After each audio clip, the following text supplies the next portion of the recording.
Bonjour à toutes et à tous. Aujourd'hui, chers élèves, on est revenu comme l'accoutumée de partager avec vous les connaissances concernant une leçon qui est très importante, à savoir l'histoire de la Chine de 1945 aux années 90. Pourquoi cette histoire? Pourquoi cette leçon est assez importante? Parce qu'il s'agit d'une évolution parallèle avec l'histoire de la guerre froide, mais aussi de l'histoire des décolonisations. Et si nous devons parler de l'histoire de la Chine de 1945-1990, qui est caractérisée par deux ères, à savoir l'ère des révolutionnaires dirigée par Mao Zedong et l'ère des réformistes dirigée par Deng Xiaoping. L'histoire de la Chine dans un premier temps, pour contextualiser l'année 1945, c'est que la Chine était dirigée dans un premier temps par ce qu'on appelle l'évasion japonaise. Et l'évasion japonaise, c'était à partir de 1937. Mais au-delà de cela, 1927, il y avait une guerre civile entre les nationalistes et les communistes. Mais finalement, puisqu'il y a l'évasion japonaise, il y a maintenant l'arrêt de cette guerre civile et les nationalistes, les communistes vont fusionner leurs forces dans le seul but de lutter ou bien de combattre contre l'occupation japonaise. Et c'est dans cette lancée qu'à partir de 1937 jusqu'à 1945 maintenant, on était en train de lutter contre le Japon. Et finalement, à partir de 1945, puisque le Japon fait partie de la Grande Alliance, c'est la fin de cette guerre civile. Pourquoi? Parce que le Japon va capituler vis-à-vis de la Grande Alliance. Et puisque qui perd la guerre perd ses territoires, maintenant à partir du 2 septembre, où il y a la capitulation japonaise, il y aura aussi ce qu'on appelle la reprise de cette guerre civile entre les nationalistes et les communistes. Mais cette fois-ci, les nationalistes étaient dirigés par Chiang Kai-shek, alors les communistes étaient dirigés par Mao Zedong. Qu'est-ce qui va se passer maintenant? De 1945 jusqu'à 1949, juste maintenant, à partir de 1949, il y a 1947 avec l'éclatement de la guerre froide. Donc forcément, si la guerre froide est une guerre par pays périphérique, c'est une guerre d'une manière intermédiaire entre les deux grands. Donc les deux grands vont participer à l'histoire de la guerre civile au niveau de la Chine. Et maintenant, les États-Unis d'Amérique vont soutenir Chiang Kai-shek dans sa lutte. Et de l'autre côté maintenant, Mao Zedong serait soutenu par l'URSS. Finalement, puisque Mao était équipé par l'URSS, Mao va remporter la victoire finale. À partir donc de 1er octobre 1949, il va proclamer à la place de Tiananmen, nous sommes à Pékin, la République populaire de Chine. Donc pour contextualiser la naissance de la République, il faut comprendre que c'était une guerre civile au lendemain de la Seconde Guerre mondiale. Donc la Chine était à la fois dévastée par la Seconde Guerre mondiale, mais aussi par la guerre civile. Et c'est à partir de cette période qu'il y a le début de la République. Mao Zedong, qui a commencé à partir de 1949 jusqu'à 1976, donc l'ère de Mao Zedong, avec tout ce qui va se passer quand il s'agit des politiques. Pourquoi à chaque fois l'homme tente non seulement de chercher des voies, mais dans l'objectif de créer un État socialiste fort et indépendant. C'était ça l'objectif de Mao Zedong en tant que révolutionnaire. Donc après la proclamation, l'homme ne va pas tarder à entamer des réformes. Pourquoi des réformes? Parce que c'est d'une manière immédiate. L'idée est que le pays est complètement dévasté, l'administration est désorganisée, donc il fallait reconstruire un pays, il fallait aussi réorienter les mentalités, mais aussi réorganiser l'administration afin de moderniser l'économie.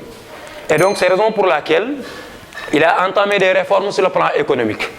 Tel que Mao Zedong était soutenu par les paysans au niveau de cette guerre civile, dès son arrivée maintenant, il va entamer ce qu'on appelle la réforme agraire.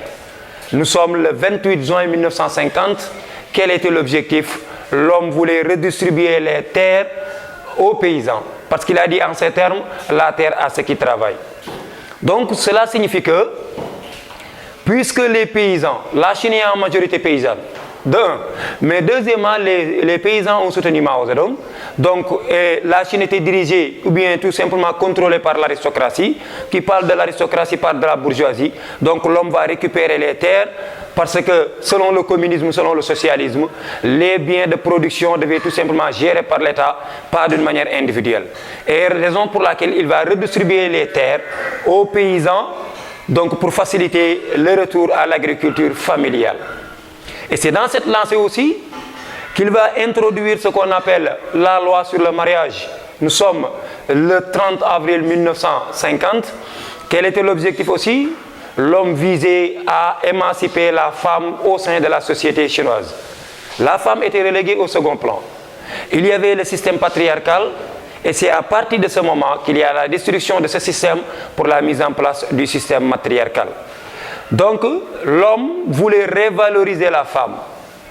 L'homme voulait émanciper la femme et c'est la raison pour laquelle même il va entamer une nouvelle lutte contre la bureaucratie. La bureaucratie, donc plus de bureaucratie, lutter contre les fiançailles forcées et les mariages précoces. Et au-delà de cela maintenant, l'homme va lutter contre la corruption, mener des politiques pour l'éducation, la santé. Donc l'homme commence à réformer son pays. Et c'est dans cette lancée aussi qu'à partir de 1950, Mao Zedong va rendre visite à Staline. Nous sommes au niveau de Moscou et l'objectif, c'était tout simplement traiter d'amitié, d'amicalité, mais aussi de remerciements pour le soutien vis-à-vis donc de la guerre avec Chiang Kai-shek. Et retenez très bien que Chiang Kai-shek aussi avait été réfugié au niveau de l'île de Formose, où il va fonder ce qu'on appelle l'État Taïwan à partir de cette période. Donc, république capitaliste chinoise, donc c'est ce qu'on appelle maintenant l'État Taïwan à partir de cette période. Donc la naissance des deux Chines causée maintenant par la guerre froide parce qu'il y a la participation des deux grands. Et on l'a dit, l'histoire de la Chine dans la guerre froide, donc forcément, et la guerre froide a divisé plusieurs pays en deux parties, donc l'exemple aussi de la Chine. Il y a la République populaire de Chine, il y a aussi l'État Taïwan. Et c'est dans cette lancée que Mao Zedong va commencer le premier plan quinquennal, qui est une politique de 5 ans, commencée à partir de 1953, mais dans le modèle soviétique. Et c'est ce qu'on nomme la Chine dans l'école soviétique. Pourquoi? Parce que si vous intégrez le bloc communiste, c'est-à-dire donc le bloc de l'Est dirigé par Staline, directement tu vas entamer la politique stalinienne.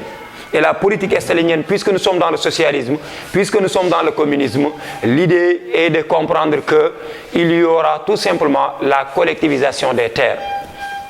Mao va regrouper les terres dans ce qu'on appelle des coopératives agricoles et l'objectif c'était de supprimer tout ce qui est individualité dans la production agricole, redistribuer les terres aux paysans, donc d'une manière collective. Et c'est aussi l'idée de faire ce qu'on appelle une politique sur le plan politique aussi, réforme. Parce que si vous êtes dans le bloc socialiste, n'oubliez pas qu'il y a le fait de restreindre les libertés d'expression. Et pour restreindre les libertés d'expression, l'homme va entamer à partir de 1954 une nouvelle constitution. Et cette constitution vise tout simplement à restreindre les libertés d'expression au niveau de la Chine, bien sûr. Cela signifie quoi? Personne n'a le droit de critiquer. Personne n'a le droit tout simplement de faire des manifestations parce que nous sommes dans le socialisme pur et dur. Et puisque aussi nous sommes dans le modèle soviétique, Mao va nationaliser, qu'est-ce qu'il va nationaliser? Les entreprises étrangères, les entreprises de l'aristocratie, parce que là c'est le modèle soviétique. Donc, à partir maintenant de 1956-57, l'homme va décider de suspendre ce qu'on appelle cette nouvelle constitution avec une politique appelée la campagne des 100 fleurs. Et la campagne des 100 fleurs, ce n'est rien d'autre que l'ouverture du régime à la critique. C'est pour permettre aux Chinois de parler, de justifier, de faire ce qu'on appelle des suggestions concernant le premier plan quinquennal basé sur le modèle soviétique. Mais pourquoi la campagne des 100 fleurs, ou bien le premier plan quinquennal, serait tout simplement suspendu sur le plan politique? Parce que cette campagne des 100 fleurs, au lieu que Mao Zedong devait tout simplement recevoir des critiques positives, l'homme va recevoir des critiques personnelles. Et maintenant, il a été tout simplement taxé de tous les noms d'oiseaux. Qu'est-ce qu'il va faire maintenant? Il va suspendre la campagne des 100 fleurs, arrêter, emprisonner ce qu'on appelle certains leaders ou bien des intellectuels. Il a même massacré certains intellectuels, bien sûr, parce que la Chine était en révolution et maintenant, s'il y a l'État qui admet la critique, cela signifie que l'État s'est tout simplement affaibli, donc il a décidé d'arrêter. Et maintenant, le grand bond en avant le grand bond en avant bien sûr, le premier plan quinquennal, retenez très bien que c'est un échec. Pourquoi échec? Parce que l'économie est ruinée. Pourquoi? Parce qu'il y a baisse de la production agricole. Nous sommes sur le premier plan quinquennal. Nous sommes aussi dans le modèle soviétique, alors que le modèle soviétique va tout simplement encourager l'industrie au détriment de l'agriculture, alors que la Chine était en majorité paysanne. Nous voulons développer l'agriculture, mais pas le développement de l'industrie d'une manière générale. Donc c'est ce qui a amené à Mao Zedong maintenant, poussé à Mao Zedong de tourner le dos aux soviétiques et d'entamer à partir de 1958, maintenant ce qu'on appelle le deuxième plan quinquennal, encore appelé le grand bond en avant. Donc le grand bond en avant, c'est une nouvelle politique de réforme économique d'une réalité chinoise. Pourquoi d'une réalité chinoise? Parce que selon Mao Zedong, pourquoi on a laissé non seulement le modèle soviétique, c'est parce qu'il y a des contre-performances non adaptées autant pour moi à la réalité chinoise. Contre-performance veut dire quoi? Nous voulons développer l'agriculture alors que la Chine en majorité est paysan. Alors, donc, raison pour laquelle nous ne voulons pas développer l'industrie, mais au détriment de l'agriculture. Donc, on doit développer l'agriculture. L'homme va juger nécessaire sur le plan économique d'entamer ce qui est propre à la réalité chinoise, qui est le grand bond en avant. Mais sur le plan de l'aspect politique, Nikita Khrouchtchev, dès son arrivée au pouvoir au niveau des États-Unis, il a entamé la déstalinisation. Et cette déstalinisation, la Chine de Mao Zedong n'était pas du tout d'accord sur cette nouvelle orientation de Khrouchtchev, à savoir la déstalinisation, à savoir la coexistence, à savoir la dissolution du Cominform. Et donc, l'homme va entamer le grand bond en avant. Et dans la politique de grand bond en avant qui est 5 ans, l'homme voulait non seulement développer l'agriculture, parce qu'il a dit la Chine doit marcher sur ses deux jambes, développer l'agriculture et l'industrie en même temps, prendre l'agriculture comme base et l'industrie comme secteur dominant. Et c'est dans cette lancée qu'il va regrouper encore les paysans dans des communes populaires. Donc on parlait de coopératives agricoles. Cette fois-ci, à partir de 1958, on va regrouper les paysans dans des communes populaires pour développer non seulement l'agriculture au niveau des zones rurales, c'est-à-dire donc les zones de campagne, mais aussi faire fonctionner l'administration. Et au-delà de cela, l'homme aussi va encourager la natalité durant cette période. Qu'est-ce qu'on veut? L'idée est d'avoir ce qu'on appelle une main-d'œuvre abondante pour pouvoir entamer la révolution sur le plan industriel. Mais malheureusement, le grand bond en avant est un échec. Pourquoi échec? Parce qu'il est devenu tout simplement le grand bond en arrière. Il y a l'effondrement de la production agricole. Et qui parle de l'effondrement de la production agricole va parler de sous-alimentation, va parler aussi de ce qu'on appelle la famine, la misère, donc qui va amener des décès. Et on a dénombré 15 à 30 millions de morts liés à l'histoire du deuxième plan quinquennal qui est le grand bond en avant. Le pourquoi? Parce que Mao Zedong va entamer cette révolution d'une manière hâtive. Il y avait de la coordination des mauvaises réformes. Il n'y avait pas de main-d'œuvre qualifiée, c'est-à-dire donc des erreurs techniques, parce qu'il devait faire la formation. Alors, Mutsuhito, avant d'entamer la révolution Meiji, qu'est-ce qu'il avait fait? Il avait envoyé ses étudiants à l'étranger pour faire des formations d'abord, avant de faire la révolution nippone, ou bien la révolution du Meiji. Donc Mao Zedong a fait des erreurs concernant ce point. Avant d'entamer une révolution, il faut d'abord avoir une main-d'œuvre qualifiée, c'est-à-dire donc avoir une formation qualifiée concernant la jeunesse. Tel n'était pas le cas, donc raison pour laquelle il y a des erreurs qui a tout simplement plombé l'économie. Et aussi il y avait manque de moyens financiers. Manque de moyens financiers parce que on était au niveau de l'Union soviétique Et après maintenant, puisqu'il y a le retrait de l'Union soviétique, retrait de ses experts, cela signifie qu'il y aura des problèmes. Et au-delà de cela, maintenant, les phénomènes naturels, quand on nous parle de calamité, l'exemple de la sécheresse durant cette période. Et c'est ce qui va pousser Mao Zedong maintenant, dans les années 60 maintenant, à démissionner. Pourquoi démissionner? Parce que l'échec total. L'échec total, donc l'homme va démissionner et il sera remplacé par des leaders plus pragmatiques. Et nous sommes au niveau du PCC, mais plus précisément dans l'aile droite. Le Parti communiste chinois, il y a deux ailes, l'aile gauche, l'aile droite. L'aile gauche est dirigée par Mao et sa femme, et l'aile droite maintenant est dirigée par Deng Xiaoping, Liu Shaoqi et Zhou Enlai. Et maintenant, ces leaders plus pragmatiques vont entamer ce qu'on appelle le réajustement. Pourquoi le réajustement? Parce que l'économie de la Chine est tombée, on doit réajuster l'économie. Et c'est dans cette lancée que ces nouveaux hommes forts, appelés les modernistes, vont faire ce qu'on appelle de nouvelles politiques. Qu'est-ce qu'ils vont faire? Le retour à l'agriculture familiale. Quelle est l'idée? L'idée, ce n'est rien d'autre que supprimer les contraintes collectives mises en place par Mao Zedong. Et maintenant, il y aurait la liberté du marché, ou bien la libéralisation du marché. Mais est-ce que Mao Zedong va laisser faire?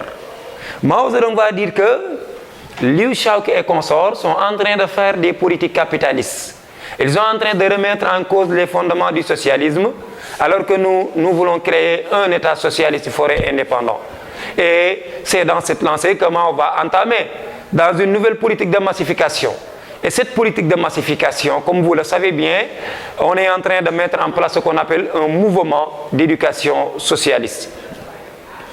N'est-ce pas? Donc, ce mouvement maintenant, campagne d'éducation socialiste de Mao Zedong, c'était contre les vieilles coutumes. Pourquoi vieilles coutumes? Le retour au capitalisme mené par Liu Shaoqi. Donc Mao va publier le petit livre rouge à partir de 1964. Non seulement il a diabolisé dans une première étape, qu'est-ce qu'il a diabolisé? La politique de Liu Shaoqi et consorts. Mais deuxièmement, il a réinstauré sa personne. Et il est devenu une figure emblématique au niveau de la Chine. Tout le monde parle de Mao Zedong et il a très bien compris qu'il a reconnu ses erreurs. Et une fois retrouvé le pouvoir, maintenant, il va faire le minimum pour continuer la révolution chinoise. Et maintenant, puisqu'il y a ce mouvement qui va atteindre son sommet, qui va donner aussi l'idée selon laquelle on va entamer la révolution culturelle, c'est quoi la révolution culturelle et quelles sont les conséquences de la révolution culturelle? Donc, contexte de réajustement, contexte de lutte pour le contrôle du pouvoir, c'est ce qui va amener la révolution culturelle, qui est non seulement une vaste campagne idéologique contre les vieilles coutumes, mais aussi une tentative de Mao de revenir au pouvoir. Donc Mao Zedong va s'appuyer sur des gardes rouges, qui sont en majorité donc des étudiants, qui vont mener la politique de Mao, distribuer des flyers, parler de la politique que Liu Shaoqi est en train de faire, le capitalisme. Et selon Liu Shaoqi, il y a deux tendances maintenant au sein du PCC, au moment où il y avait la révolution culturelle à partir de 1966. Selon Liu Shaoqi, nous, on doit accorder la priorité au développement économique. Sort aussi, c'est l'idée, mais Mao Zedong a dit que nous, notre objectif, ou bien la priorité, c'est lutter contre les classes sociales. Donc les objectifs sont différents au sein du PCC. Maintenant, lutte pour le contrôle du pouvoir a acquis le dernier mot, parce que Mao Zedong serait tout simplement beaucoup plus structuré, et puisqu'il y a la population qui a l'idée tout simplement de se retrouver vers Mao Zedong, donc Mao Zedong va permettre tout simplement de mettre en place l'anarchie au sein de la Chine afin de retrouver le pouvoir à partir de 1969. Donc c'est grâce à la révolution culturelle, grâce à ce qu'on appelle ce mouvement, cette campagne idéologique, que Mao Zedong va retrouver le pouvoir à partir de 1969, qu'il va exercer jusqu'à sa mort en 1976. Mais après avoir retrouvé le pouvoir, Mao, puisqu'on est en train de tenter de chercher plusieurs voies vers le socialisme, vers ce qu'on appelle un État moderniste, Mao va tenter maintenant d'aller vers les capitalistes, tendre la main. Et quelle est l'idée maintenant? Le fait de recevoir Richard Nixon en tant que premier président américain à atterrir sur les sols de la Chine, nous sommes à partir de 1972, c'est Richard Nixon. Et maintenant, lors de ce voyage, on a beaucoup discuté parce que c'est un événement grandiose Pourquoi? Parce que personne ne pensait qu'un président américain va venir sur les territoires de la Chine. C'est la première fois dans l'histoire. Et maintenant, comment Mao Zedong aussi, en tant que révolutionnaire, en tant que socialiste, pouvait accepter cela? Quelle est la suite de cette histoire? La Chine populaire serait tout simplement reconnue par les Américains. Mais le résultat est, ou bien la portée historique, la Chine va tout simplement intégrer le Conseil de sécurité de l'ONU à la place de Taïwan durant cette même période. Ce qui signifie que sur le plan diplomatique, s'il y a l'ouverture de la Chine vers les États-Unis, il y a d'autres opportunités qu'offrent les États-Unis d'Amérique donc à la Chine. Et c'est ce qui leur a permis donc d'intégrer non seulement la Chine, d'intégrer l'Organisation des Nations Unies, mais avoir aussi d'autres ouvertures. Mais la femme de Mao Zedong, pour garder la pureté idéologique de l'histoire de la Chine, de l'histoire des révolutionnaires, de l'histoire d'un État socialiste, il va isoler tout simplement la Chine de cette idéologie. Et donc c'est dans cette période aussi qu'il y aura son arrestation après la mort de Mao à partir de 1976 et 1978 maintenant, il y aura l'imposition d'un nouveau homme fort qu'on appelle Deng Xiaoping.